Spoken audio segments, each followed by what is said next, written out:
Real estate agent కానీ consultant కానీ broker కానీ ఎప్పుడు ఫెయిల్ అవుతారో మీకు తెలుసా? వాళ్ళకి ఫోకస్ లేనప్పుడు, ప్రోడక్ట్ నాలెడ్జ్ లేనప్పుడు, జోగ్రఫికల్ నాలెడ్జ్ లేనప్పుడు, గవర్నమెంట్ పర్మిషన్ నాలెడ్జ్ లేనప్పుడు, documentation, legality, project venture details, location details, location near by developments, ఇవన్నీ ఉండాలి. ఇవన్నీ చాలామంది ప్రిపేర్ అవ్వరు. జనరల్గా ఏదో వచ్చేసాము మీటింగ్ వెళ్ళామని కాకుండా మనం ఒక కస్టమర్ దగ్గరికి వెళ్ళేటప్పుడు ఆ ప్రాజెక్ట్ గురించి, ఆ మేనేజ్మెంట్ గురించి, మీ గురించి మీరు చెప్పుకోగలగాలి. చాలామంది డైరెక్ట్ సబ్జెక్ట్ మొదలు పెట్టేస్తారు. సబ్జెక్ట్ మొదలు పెట్టకూడదు.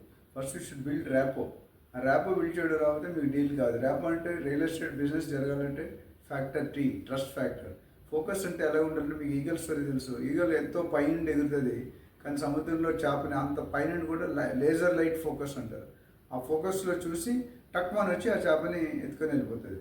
సో మీరు పైకి రావాలంటే నేను చెప్పిన పైన ఈ పాయింట్లన్నీ కూడా మీరు కానీ పాటిస్తే డెఫినెట్గా మీరు లక్షల సంపాదన ఖచ్చితంగా